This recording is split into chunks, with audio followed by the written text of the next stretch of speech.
Good morning. Wonderful to be with you. Thank all of you for being here and those who are from away coming to Charleston. Daniel Burnham, the great architect that created the plan for Chicago about 100 years ago, said, "Make no small plans. They do not stir the imagination of man. Think big. Make big things happen." That's what this meeting and this initiative is about, building America's future, having our country think big again about investing in our infrastructure to create jobs, to make our country more successful. We are so grateful that Governor Ed Rendell is here. He, along with Governor Schwarzenegger and Mayor Bloomberg, formed Build America's Future. And they're here in Charleston and are going around the country to get the drumbeat and the swell of interest that we know is there in America, and we know it because it's here in Charleston. I'll talk about that briefly in just a minute, to encourage our national government to invest more in building our infrastructure. And in a moment I will introduce Secretary Ray LaHood, Secretary of Transportation. We're so grateful that he is here. What we have to do is invest. Just in November, the city of Charleston, county of Charleston, voters voted by 2/3 vote to raise a 1 penny sales tax, to invest $500 million in new schools. Overwhelmingly passed because our citizens understand the importance of investing in infrastructure, and the importance of strategic planning, and making sure that our infrastructure investments are sound from an environmental standpoint, that we are more energy efficient in what we do. We don't have to look very far to understand that need here in our community. A week ago, I sent a letter to the mayors of our state, encouraging them to sign on, to encourage the administration to support this funding for the study of deepening our harbor.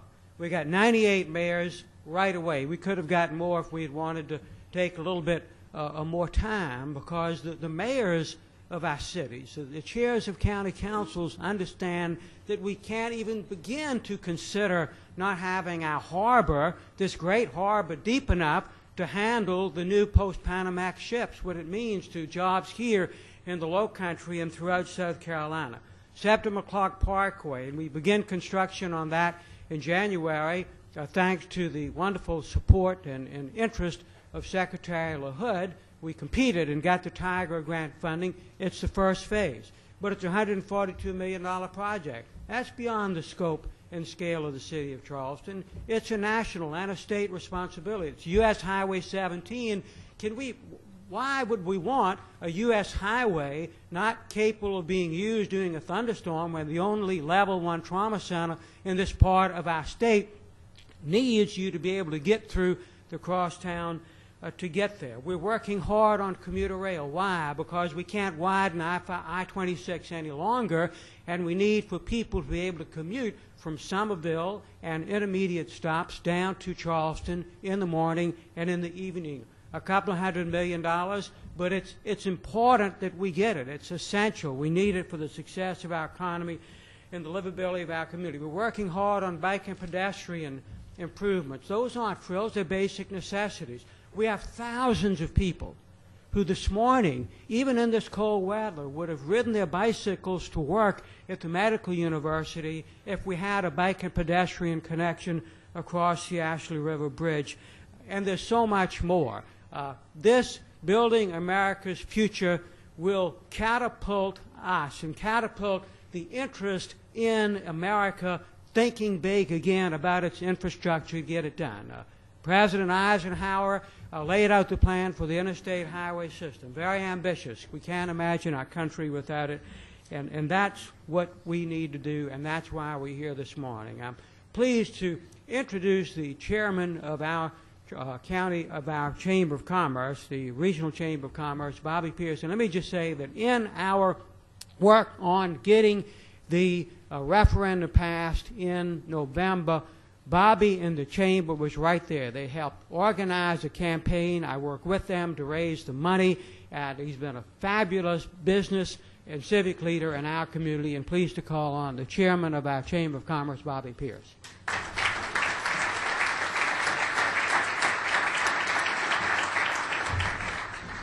Mayor Riley is a hard act to follow, I promise you. Secretary, I think you'll find that out after he introduces you. Welcome to the warm South, everyone. I promise you, as chairman of the Charleston Metro Chamber, that it will be warmer at some point. It's a wonderful place to be. We're proud to have you here in Charleston. We're proud to be a partner with this transportation infrastructure project and event. And a little background on the Chamber. Our Chamber was founded in 1773 and has been continuously operating ever since on the good of trade, looking out for trade. Think about that. 237 years we've been operating, trying to expand trade. And here we are again this morning trying to partner with other organizations and to promote the need for increased investment in infrastructure. So the Chamber has been part of the Charleston region in the state of South Carolina, and hopefully has helped make the United States a better place over its 237 years. But our focus, again, at the Chamber has been on economic development. And without proper infrastructure, there is absolutely no way that we can create the jobs, that we can expand our trade. And so the movement of goods and services is critical to us. As Mayor Riley said, where would we be without our interstate system? Where would we be? And where would we be without our ports? I'm hopeful that somebody brought a $400,000 check today for our feasibility study for our harbor. I'm still hopeful. It's early in the day. But the port is critical. We have, in our opinion, the best port on the East Coast, and we need to get it deepened for the post-Panamax ships. Our Chamber strategic plan focused on three major areas, as you can imagine: jobs and economic development, workforce development and education, and infrastructure. That came from our 2,000 business members. They're the ones that identified infrastructure as being critical to their needs and to the growth of the Charleston region and the state of South Carolina. So we have tremendous infrastructure needs, as the mayor said, again, with the interstate, with the port. We've got to figure out ways to fund these projects. And with funding being scarce at both the state, local, and federal levels, we've got to come up with new and innovative ways to make these capital investments that are critical to our economy going forward. In 2004, the Chamber led a half-cent sales tax, and we were able to leverage that local money. And if you haven't seen it, if you're not from our region, please make sure you see our beautiful Ravenel Bridge that was only due to the leveraging of local funds with state and federal dollars. So that's a prime example of what we've got to do locally to be able to increase the funding for our infrastructure needs. We cannot rely on traditional funds as we go forward. So that's what we're here to talk about today. Thinking outside of the box, innovative funding, how are we going to build our region and our national infrastructure? So we've got to prioritize our projects. We've got to make good sense of the money that is available, and that'll propel us going forward. So we appreciate you being here again. We're proud as the Chamber, as the oldest chamber in America, to be involved. And, of course, we're the best chamber, I might add. And so we appreciate that, and I'll turn it back over to Mayor Riley. Thank you.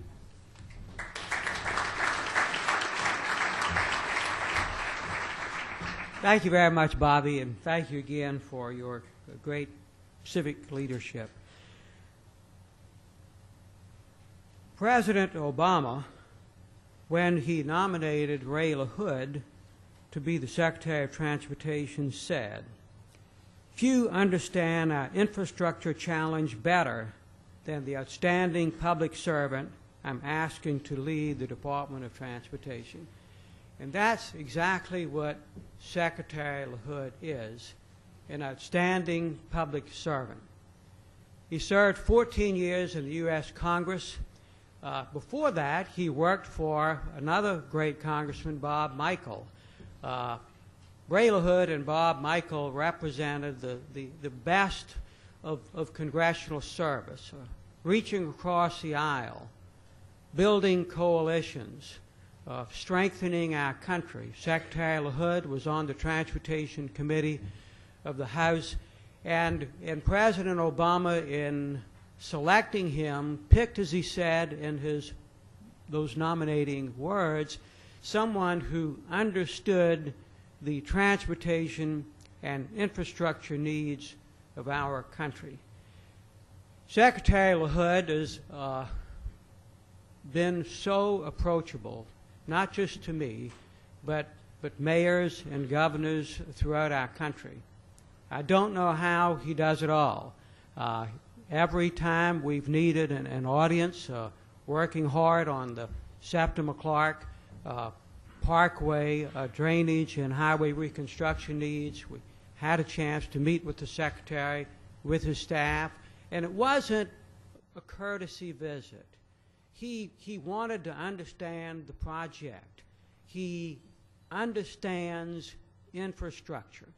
And he's worked very hard, which President Obama has encouraged, to eliminate silos. So the Department of Transportation, under his leadership, works with HUD, works with Commerce, works with other departments of our national government, because he sees them all being interrelated. They're working on a livable community concept, because seldom is a highway just about moving cars or trucks or public transportation moving people. There's a community connection. Ray LaHood is, as the President said, a great public servant, and during this challenging time in our country's history, America could not have a finer public servant, nor a more knowledgeable person leading the Department of Transportation than his Secretary, Ray LaHood. Mr. Secretary, thank you for coming to Charleston.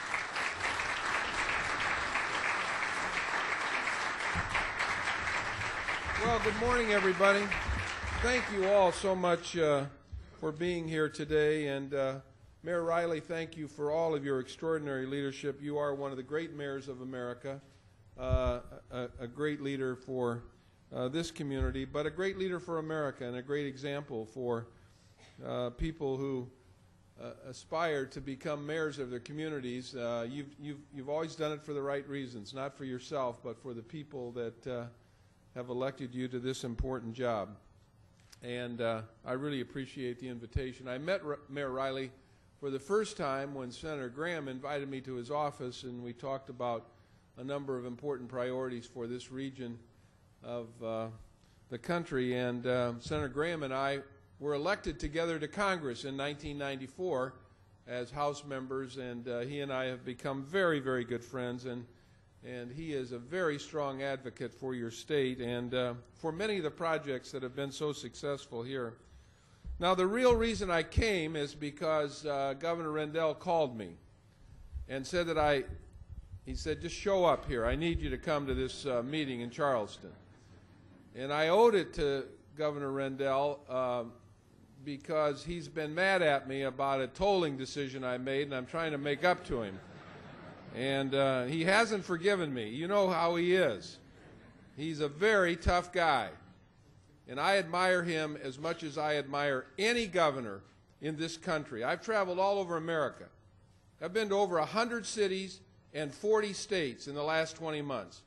Nobody is as good a leader in this country than Ed Rendell, and a real innovative, creative thinker. And he's sitting next to another very innovative leader, too. Both of these guys really get it. They're in it for the right reasons, not for themselves, not to get credit, but to do it for the people. So Governor Rendell had invited me to a similar meeting in Pennsylvania, in Philadelphia, and I had called away to a cabinet meeting, but we did it by video. And so, Ed, thank you for all your leadership for this great program that we're involved with this morning, but for so many other things that you have done. He has been an outspoken supporter of the President's initiatives on transportation, and we need people like that. So you are going to be missed, and I know that you're going to hopefully stay involved with this organization and continue to provide great leadership. Would you all please help me thank Governor Rendell for his great public service.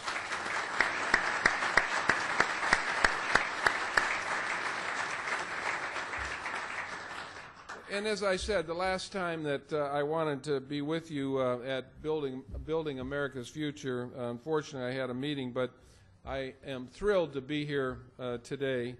For the last 3 years, Building America's Future has brought ideas and energy to the national debate. And I want to thank Governor Rendell, Governor Schwarzenegger, and Mayor Mike Bloomberg for their extraordinary leadership in continuing to emphasize how we do build America and make America really work for our citizens.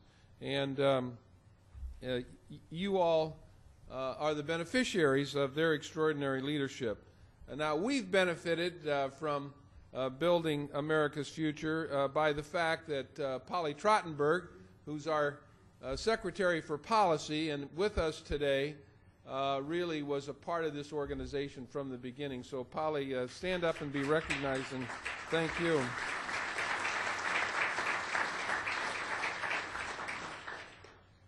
America's transportation priorities are very different today than they were only 20 months ago.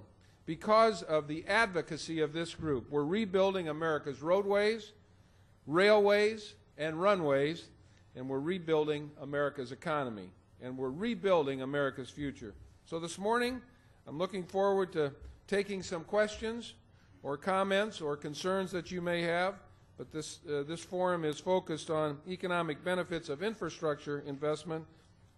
I thought I'd start by sharing a little about how we've been building bridges between Americans who need jobs and jobs that need doing. The Recovery Act was the first step. It financed almost 15,000 transportation projects nationwide. If it hadn't been for the President signing into law within 30 days of being sworn in the Economic Recovery Plan, 15,000 projects would not have been funded, and thousands of people would not have gone to work. And the Tiger projects that came to South Carolina would not have happened if it hadn't been for the vision and leadership of President Obama, under much criticism and maligned about the economic recovery of the stimulus. The stimulus worked. 15,000 projects were funded. Thousands of people have gone to work. And we are rebuilding America. So anything to the contrary is baloney. And that I want you all to know that. And, you know, I know a lot of people ran for office maligning the stimulus. Some of them got elected. And what they're going to find out is when they travel around America, what they're going to see is America that's rebuilt. And I'm very proud to have been a part of an administration working with governors and mayors to rebuild America. So the stimulus worked. $48 billion spent correctly, by the book, by the way that Congress said it should be spent, and very innovative, creative opportunities, either under the Tiger program. And for the first time in America, $8 billion invested in high-speed intercity rail. Another more than $2 billion, more than $10 billion on high-speed rail, thanks to President Obama's vision to get America into the high-speed rail business. That would not have happened if it hadn't been for the stimulus bill. So after 22 straight months of job losses, the President's economic plan has yielded 13 consecutive months of private sector job gains. It's created more than 1 million private sector jobs during 2010 and close to 3.5 million jobs overall. Of course, we have a lot of work to do. There are still millions of Americans who need and want work but can't find it. Our friends and neighbors are still hurting. While some sectors of the economy have shown improvement, others continue to struggle. And that's why I'm pleased to announce that the U.S. Department of Transportation has created a new tool that will help American businesses rebuild our infrastructure and create more jobs at the same time. As many of you know, President Obama's administration is maximizing our bang for the buck through Buy America approaches to construction. It assures that transportation projects are built with American-made products. It ensures that money flows through the supply chain and generates a powerful ripple effect as workers earn and spend their paychecks, and it has been an essential part of our Recovery Act and high-speed rail program because it encourages manufacturers to reopen shuttered American plants and rehire skilled workers. Let me tell you what we have done. We've traveled all over the country and looked at all over the world and looked at high-speed rail. I've been to 8 different countries over the last 20 months. And we've told these manufacturers in Europe and in Asia 2 things. Come to America and help us build high-speed rail. And the only 2 things we ask of you, hire American workers, take a shuttered plant in America, and build the infrastructure for high-speed rail in America. And there are lots of companies in California and in Florida and in the Midwest and in the Northeast Corridor looking at opportunities to help us build high-speed intercity rail. Hire American workers. They are the best workers. And take our shuttered plants, use our American-made steel, and help us build intercity high-speed rail. And that is happening in America. Again, thanks to the strong vision of President Obama and Vice President Biden. These are good investments for American workers. And that's the message that I think, and the story that has not been told. And so we're here to tell it today. The problem is that companies sometimes experience difficulty learning about Buy America waiver requests, and they're only posted in the Federal Register. We'd like to make it easier for companies to know if a competitor is requesting such a waiver so they can jump in and attempt to manufacture the desired product here at home. Therefore, today, we're launching a new website that will improve access to business opportunities by posting links to all waiver requests in one central location, www.gov/buyamerica. Let me just repeat that, www.gov.buyamerica. That's where you can find out where people are seeking waivers. This is a new site that will help any American company easily identify if they can fill a particular need. It will help many American companies learn about each of our agencies, Buy American provisions, requirements, and processes. And it will enable any American company to subscribe for email alerts that notify them when new information is posted. This is a big deal. It builds on a tradition of Buy America commitments that reaches back to the time when President Lincoln oversaw the construction of the Intercontinental Railroad, and it points to the kind of efficiencies that will develop more as we have fresh ideas about the details of President Obama's vision for America's transportation system. On Labor Day, President Obama in Milwaukee proposed a robust 6-year authorization new transportation bill that includes the following elements. Number 1, an upfront $50 billion investment to help employ 1 in 5 construction workers that are still out of a job at a time when so many of the roads and bridges we use every day have fallen into disrepair. 2, a national high-speed rail network that within 25 years could give 80% of Americans the option of traveling from city to city by high-speed rail. Now, that's half the time it took to build the interstate. This is a huge investment. It's a good investment, and it's an investment that the American people want. Within 25 years, 80% of America is connected to high-speed intercity rail. 3, thanks to the leadership and hard work of Build America's Future, a national infrastructure bank which will leverage private investment dollars and finance transportation innovations that are regional or national in scope. And I know that your state has had one. You are the leaders in this. We're going to take a page out of your book and try to put it into our book in a national transportation program that provides significant dollars for big projects around the country. The President took a page out of South Carolina's work on the infrastructure fund and Build America's work, and is trying to put that into a transportation bill in Washington.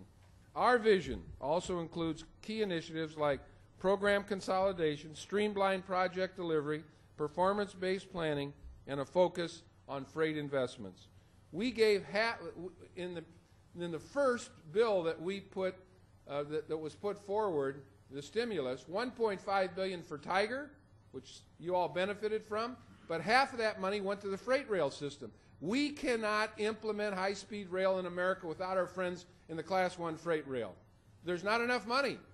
And so we need the freight rail. That's why we invested half of the $1.5 billion in our friends in freight rail. They appreciate it, and they're cooperating in working out agreements for passenger rail along these lines. So that's been a good investment. Our goal is to have a bill through Congress and on President Obama's desk by the August recess. I don't think that's too ambitious. I have met with Chairman Micah on 3 different occasions, and he's going to begin right after the first of the year on a listening tour around America, gathering information about what the infrastructure needs are, and then I believe he'll write a bill. We're going to work with him. I know he'll want to work with this organization and put together a very good, comprehensive bill. Look, there's not much of a difference. Everybody knows what our infrastructure needs are. The problem is going to be, how are we going to pay for it? The Infrastructure Bank will give us one opportunity to really be helpful with big projects. With the change in House leadership and increasing concerns about deficit, we face more than a few hurdles. But in the past, transportation policy was one area where members of both parties joined together in the common good. Now, I was on the Transportation Committee for 6 years. During that 6-year period, we passed 2 bills. In the House, both of those bills passed with over 380 votes. So when people say to me, what does the change in Congress mean? On transportation, I believe it'll continue to be bipartisan. There are no Republican or Democratic bridges. There are no Republican-Democratic roads. Transportation is bipartisan. I guarantee everybody in this room is not of one party, but you're of one mind. We need infrastructure. We need to build America. That's a common theme that I think will run through the Transportation Committee, no matter who's in charge. Now, Republicans happen to be in charge in the House, Democrats in the Senate. I believe there will be a good bipartisan bill. By the way, both of those bills that passed with over 380 votes in the House passed with over 80 votes in the Senate. This is bipartisan, folks. You all know that. And I believe it will be continue. I think that will continue. That tradition will continue. And so we look forward to working with Chairman Micah, with Chairman Boxer, and anybody in the House or Senate that wants to get people back to work, get our infrastructure rebuilt, and continue to make progress in transportation. Investments in our infrastructure will bring jobs and opportunity for our economy.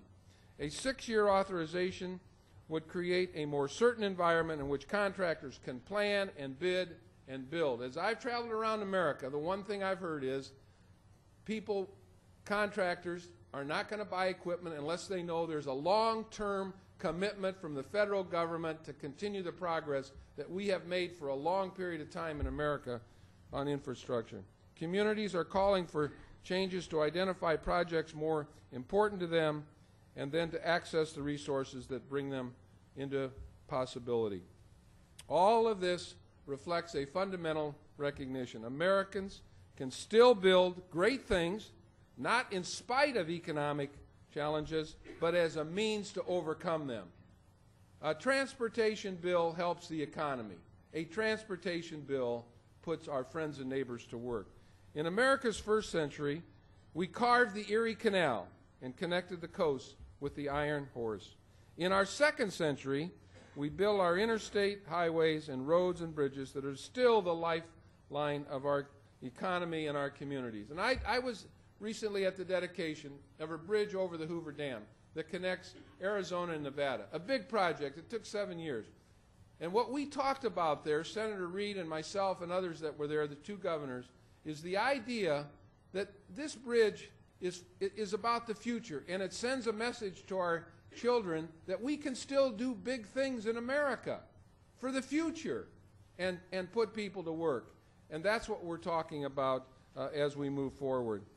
Each succeeding American generation has demonstrated the foresight and courage to invest in the most important infrastructure projects of our time. And we can do no less. I believe that's why you're all gathered here today, to think big, to do big, and to make things happen in America. Together we will invest in job creation in South Carolina and across the country. We will invest in economic opportunity, and we will invest in building America's future. And I am delighted to be here with all of you transportation enthusiasts, and thank you for the great work that you do. Thank you very much. Thank you. All right, if you want to ask a question, you can. And there are microphones here, or at least there's one anyway. Somebody has to be first. Yes, sir. I could probably speak loud enough. I could probably speak loud enough, so this isn't absolutely necessary. But you talked about the high-speed rail initiative, and that I think that's a great thing for America. I think as we have more and more crowded skies, and frankly the need to lessen the energy cost of traveling around the country, high-speed rail is going to be the answer. The high-speed rail initiative that I've seen so far does not include the coast of South Carolina, and perhaps you could address that. Well, look, when I've gone around the country and talked about high-speed rail, here's how I put it. When regions in the country get their act together and people work together and you have a common agenda, you'll be in the ball game. I don't know if I need to say any more than that. I mean, let me just, Mayor, let me just say this.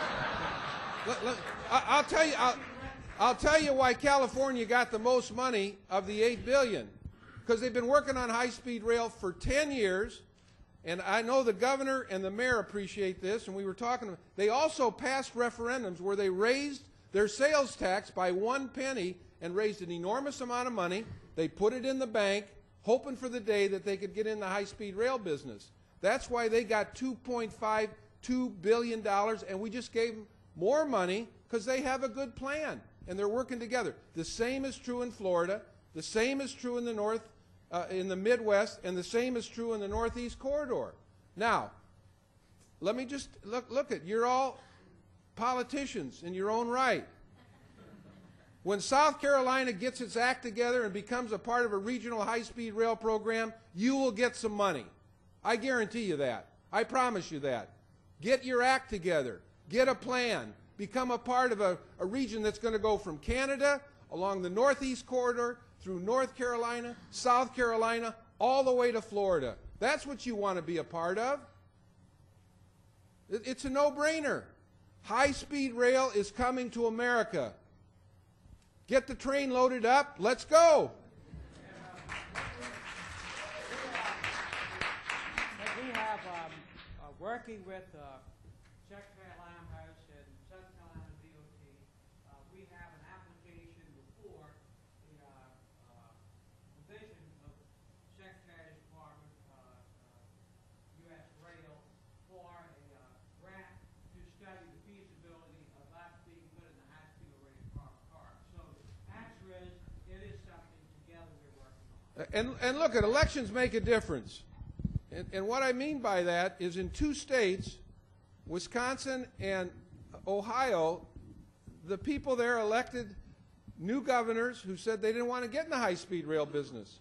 So we just reallocated $800 million from Wisconsin and $400 million from Ohio to other places in the country. There's a lot of enthusiasm for high-speed rail. People are sick and tired of being in congestion. They want forms of transportation. This idea that, well, we're not sure how we're going to pay for the operating. You build it and they will come. I can cite you chapter and verse. Look at that bridge that you build out here. And when people said nobody would ride a bike on it, now everybody wants to take a credit for the bike lanes, I'm told. Because it's popular. You build it, they will come, it'll be used.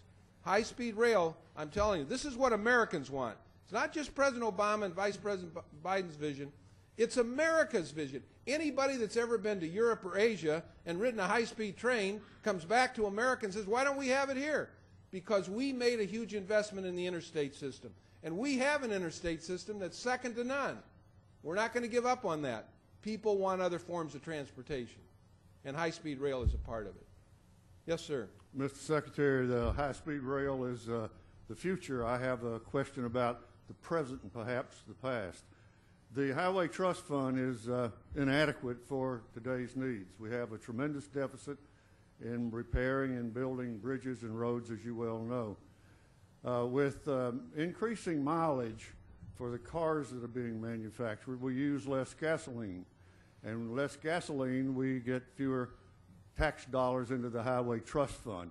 That's a formula that's rooted in the past, and it's worked well, but I don't think it's going to work for the future. What's the prospect for adjusting the revenues for the Highway Trust Fund that will permit us to do what we need and to recondition our highways and bridges? Well, it's an honor to have you here. Thank you for being Mr. here. Secretary.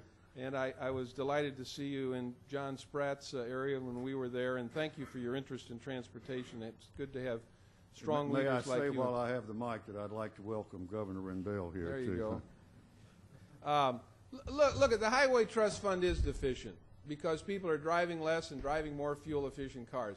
And the Highway Trust Fund was a great funding source for us to build the interstate system. It really was. And so we need to look at other opportunities. As I said earlier, there is no disagreement in Washington or in the country about what our transportation needs are. Everybody knows what they are. We need more roads, we need more bridges, we need high-speed rail, light rail, transit, on and on and on. The dilemma is, how do we pay for it? And that is what the big debate will be about. And you know that the President has said he doesn't want to raise the gas tax when unemployment's now hovering, you know, way above 9% in the country. And so there's going to be a debate about that. And I don't know how it'll turn out. But the infrastructure bank created by Build America, that innovative, creative idea, we want to be that a part of a new transportation bill because it provides a new pot of money to do big things. But we probably need more than that. We need the Highway Trust Fund. We need public-private partnerships. I always say we need tolling. I'm afraid to say it in front of Governor Rendell, though, after the decision. But we do need tolling, and we also need the infrastructure bank, and we probably need more than that. Yes, sir. Thank you. Good morning, Mr. Secretary. The Department of Transportation has been a great friend throughout the years to the minority business community. Your programs have stood constitutional tests again and again, and we're very pleased and proud with that. One of the things we do have a concern with, though, in terms of the high-speed rail project, is the failure or the lack of the ability of FRA to enforce 49 CFR in working with CSX and Norfolk Southern, which are going to be big players within that high-speed rail piece. We do need your help with that. We do fully support your efforts. The fight that you prepared and did in New Jersey and trying to get the Arc Tunnel project through, you really put it to the test there. And so we're really pleased with what you've done. But the minority business community will need the help with 49 CFR. I think we can fix that in the transportation bill. We need to we need to do that, and we need to make sure there's language in there that allows for this. We do have a good DBE program under the stimulus. Our DBE person that was running that program, Brandon Neal, traveled over 200 cities putting on workshops, encouraging small and disadvantaged businesses, women-owned businesses, minority businesses to get involved. And a lot of them did benefit from the $48 billion in stimulus. But we need to fix this other problem. And so, Polly, we need to make sure we get that language in there. And it's a good admonition for us to make sure we do that. Because DBE did work in the stimulus. We need to make sure it works in the next transportation bill. And I appreciate you bringing that to our attention. That's really the value of these meetings, is that I don't do all the talking. We get good ideas from people who come here. Yes, ma'am.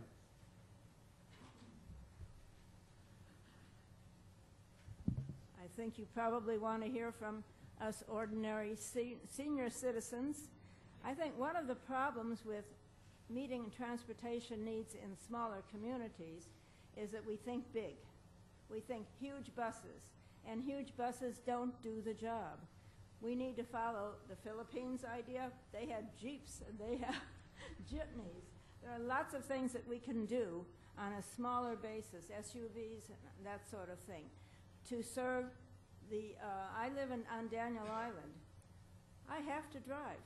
There is no way I can get off that island or even around that island unless I walk, which I love to do. but we need smaller forms of transportation which are very inexpensive and can provide the means for people to get to the city or get to wherever they want to go without using their car. Thank you. Look, it's a very good point. And I know from talking to someone from Governor Rendell's state, Shaka Fatah, congressman from Philadelphia, they have an innovative program where the transit district goes out to the rural parts of the communities, picks people up, takes them to the grocery store, the doctor's appointment. There are a lot of people in America. I represented a rural district in central Illinois, and I know rural people do not want to be left out, and we're not going to leave them out. We're going to work with transit districts. We're going to work with people that provide transportation so that people who don't want to drive or can't drive but want to live outside of a city can still have transportation to the doctor, to the hospital, to the grocery store. And that will be a part of our initiatives when we write a transportation bill. Rural America can't be left out and won't be, and we're committed to that. And there's ways to do it. And you don't have to have a big bus to do it. You can have a little minivan. Yeah, yes, sir. Mr. Secretary, thank you for being here this morning. I'm pleased to represent a commercial company here that participates in sustainability. Great. Right, sustainability, a big part of what the nation's all about. As it relates to paving, we've seen a lot of countries really pick up the mantra of sustainability. China, most notably. We've seen the U.S. lag a little bit as it relates to pulling together to try to get the sustainability in paving, specifically the term warm mix paving. Wonder your comments on how the U.S. can better really pull together to push sustainability as we talk about certainly in the public. Look at livability and sustainability is going to be a big part of those are our priorities. When we sit down with Chairman Micah and Senator Boxer, they know very clearly. This is something that we've been promoting for 21, 22 months everywhere we go. We believe in it. I mean, we just think it is the future for transportation and for communities. That's why we've worked so closely with HUD and the EPA on their initiatives. Actually, Sean Donovan, the Secretary of HUD, and the EPA Administrator Jackson and I made a little tour around the country. We went to places, well, we went to Chicago, then we went to Dubuque, Iowa, we went to Denver, Colorado, we went to a town in California, and we talked about how we're working together, and this administration is working together, and we know that building America's future is on this also. I think the collaboration of everybody working together will make it happen, but it will be a part of our top priorities when we write a transportation bill. It just simply has to be. Thank you. Happy holidays, everybody.